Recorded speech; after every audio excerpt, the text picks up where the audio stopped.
welcome to Take a Look. I'm Lydia Hilton, and today we're here with Mitch Nugent, executive producer of Prima Theater and actor in their upcoming production, Tick, Tick, Boom. So Mitch, thank you so much for coming in today. Hey, glad to hang out with you. Yeah. So lots of people have heard of Prima Theater, but they don't know exactly what your organization does. Can you explain a bit more about Prima? Yeah, I mean, we've been in existence for about 7 years. We're a boutique arts organization focused on producing fresh theatrical experiences, kind of at this bridge between contemporary culture, the music we all know and love, and the theater world. So that's sort of our sweet spot. Yeah, no, that sounds great. And so your upcoming production, Tick, Tick, Boom, is premiering in Lancaster for the first time. What's the story about? Yeah, so Jonathan Larson, who wrote the musical Rent, which is basically Hamilton before Hamilton. So this was like a major musical theater piece in the 90s. And so he wrote a show before that when he was really struggling amidst turning 30, trying to figure out basically what is he doing with his life? Should he stick to pursuing his dreams or just give it up and move on with his life? And realistically, in the next couple years, Rent happened, and he had this really unexpected early death in his 30s, just before Rent actually opened. So this, all of that, the folks that know Rent, love pop music in the theater world or not, are going to love this kind of show. But it's really his autobiographical story. He's turning 30, he's trying to figure out what to do with his life. So it's really a universal story about pursuing your dreams amidst the whirlwind and the pressures of life. Yeah, so would you say that the music is most similar to Rent, or is the plot similar, or what is really the similarities? Yeah, so you see in these characters, Tick, Tick, Boom is a 3-person show. So you have basically the friend of Jonathan's represents some of the characters that you see in Rent. There's little inklings of those characters that show up, and you're like, man, I think that might have been representative of this character that showed up in Rent. So you see some of that. You also see some of his language. Jonathan, as a character on stage, you can see as a writer, him showing up, and it sort of emanates out of his language and his personality. So you see elements of Rent in the language. You also hear the music. There's some songs that you go, that sounds just like this song from Rent, because as a composer, as a writer, all of that stuff, all of the material that sort of bleeds out of you has some similarities. And so the folks that love Rent or know Rent a little bit, this is kind of an intriguing side piece that never really gets produced very often, which is a perfect piece for Prima. Yeah, and so you said that there was only 3 actors in this show. And considering that it's, mostly autobiographical, is it mostly a character-driven performance, or is it plot-driven as well? Yeah, this is going to be insane for us, basically. So 3 characters playing over 10, 15 roles. Wow. Yeah, okay. So it's, basically they're all over the place. Jonathan stays through as the same person throughout the show, but the other 2 performers, who are major pros, have to play multiple characters throughout it. They don't have major costume changes or what have you, so it relies heavily on their acting skills, their comedic timing, which provides a great challenge for performers and a really neat opportunity for audiences to see something special, something gritty, something energetic in town. Yeah, definitely something unique. And it's my understanding that this is a black box theater. Can you explain that and just how it's different from the traditional theater experience? Sure. So the Trust Performing Arts Center has this main banking hall, this gorgeous space that used to be the Quilt Museum. We're actually in a room off to the side of that, which they call their black box theater. It's a black room, in which it allows us to really form the piece to the space, a really intimate environment where you're inches and feet simply away from the performers, but it's really a blank canvas for the performers. So you really get to focus on great performances and really the intimate experience with those performers. Yeah, so what initially drew you to the story?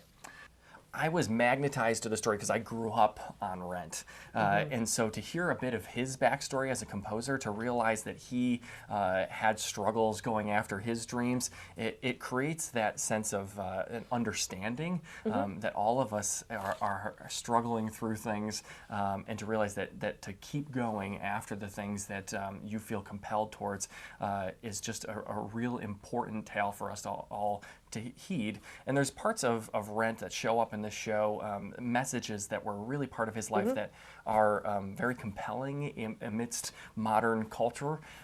This idea by the end of the show, he talks about actions speak louder than words, and why do we follow after leaders who never lead, and some of these questions about basically caging yourself up. What do the birds want? Would you rather be free or caged up? And in some ways saying, hey, free yourself, go after the things that are important to you, follow after your dreams. It sounds really like corny, but sometimes we all need those reminders. Yes, exactly. And so you mentioned that you grew up on Rent. Did you know about Jonathan's story before, or was, doing this play, was that kind of a learning experience for you? Sure. So we all know, we hear about Hamilton and sort of the Lin-Manuel Miranda story, and he ended up on every cover of a magazine. Yes, this was the same thing for Rent in the 90s. And so he was on the cover of everything. The story of Rent a bit. He personally wasn't so much because he had passed away early before Rent ever opened. And so we knew basically, as a musical theater geek in the 90s, you knew he passed away. You knew it was an untimely death. His message of love, breaking all boundaries for early 90s, that was a pretty impressive message to share. But nobody really knew some of the struggles that he had. And he had written this piece that most people that saw it just felt like some artist complaining about things. And then and it was a one-man show. And people said, hey, some producers and what have you talked to Jonathan, said, this is an interesting piece. We'd love to produce this. You just need to give it to a different actor, basically. Oh, God. And he said, no way.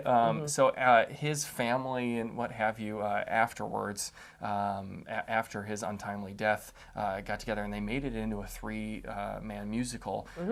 And so the piece has a lot more life and breath to it. And it's very interesting now, knowing whether you know Jonathan Larson's story, his history, whether you know Rent or not, you can understand that tale of following after your dreams amidst the whirlwind of life. Yeah, wow, it sounds great. So how would you say it's relevant to today's audiences? Sure. So folks it's not the early 90s anymore. This is a completely different time, but there's some things that seem to never change amidst the decades. But really, this show is based in 1990. Jonathan talks in the show about it being a time of stagnancy, a time of the 20-somethings growing up on the Brady Bunch and Reaganomics, and saying it's not an exciting time. This is, it's realistically a very stagnant era. There's nothing really exciting happened. There's not a depression. There's not a world war going on or what have you. And perhaps now, today, we look back at that and say, that was a pretty good thing. But from an artistic standpoint, he was looking for things to draw from. And so amidst his culture in Soho at the time was a really artistic, gritty environment. This is the start of the AIDS epidemic. But today, we have all kinds of new issues in our world, a lot of cultural divides. This was a time where we see in the show, Jonathan has a gay best friend, and he's navigating the AIDS epidemic. These things that the things that divide us as a culture. Jonathan was one of these guys that was about inclusiveness. He was a friendly, loving person, but he also had his personal struggles. And so we talk about like the millennial issues or what have you, this idea that folks are so self-centered, and we realize, well, this guy was growing up, he was in his 20s in 1990. It's sort of a multi-generational thing, especially as an artist trying to find his voice, trying to navigate the political elements from, these things that in 1990, exploding visa bills, sexually transmitted diseases, the AIDS epidemic, these were things that he might have called it a stagnant time. There was stuff going on. There's stuff going on today. How do we sort of live our lives in a loving nature and pursue our dreams amidst all of the crud that's going on in the world? I think those are questions we all can ask. Yeah, no, definitely. And so this sounds like a really great production. And, being in the show, of course, what sort of feeling do you want your audiences to leave with? Because it sounds like, there's so much that we'll all be able to learn from this show. So first off, this is the first time that I've stepped on stage in the Prima world in a significant fashion. And so that's a little bit insane from producing the organization and the shows, and then now the casting team kindly said, Mitch, here you go. And so I'm grateful for that opportunity and nervous beyond imagination. Yes. But what I hope from a performer's standpoint is for them to see true and authentic relationships. You have these three really close friends, and one of the best things to see on stage is people that you can believe together, that it creates this reality that you can just get some time away from your world, enter somebody else's life that in some ways might mirror your existence, your story. So I'm hoping that people see true and authentic relationships. This is a great cast that I get to join between Jessica Day and Randy Jeter, two awesome pros in the musical theater, who are just also great people. And that makes all the difference when you can just sort of hang out with somebody and know that that they're a real person, they're not faking it. That was one of the things in Rent and in Jonathan's life personally, that he was an authentic person. Yeah, wow. And so, you know, what makes this show such a great fit for Prima Theater? Sure. We're all about taking a twist on what's expected. And so Prima is all about the material that we would all sort of gravitate towards, this pop rock material that everybody can know and love, but also taking that twist on what normally shows up on stages in small boutique cities like ours. And so this is a show that hasn't been seen here, and we really just believe that audiences deserve to hear this story. Yeah, no, and of course, most importantly, when's it playing and where can we get tickets? Sure. Yeah, so tickets are at primatheater.org. That's the best way to catch that. They can catch it between the first 3 weekends of March. And so we just implore the community, hey, if you haven't checked out a Prima show before, you should definitely check this one out. It's a really unique experience right in the center of downtown. Yeah, wow. Well, it sounds great just from a production standpoint and from acting. It sounds like we're going to reel you in. We got to get you to the show. Right? Yeah, you're the perfect audience. Yeah, no, it should be great. From LCTV, I'm Lydia Hilton, here today with Mitch Nugent from Prima Theater. Lydia! The show will be playing the first 3 weekends of March, and we hope that everyone can come out and see it.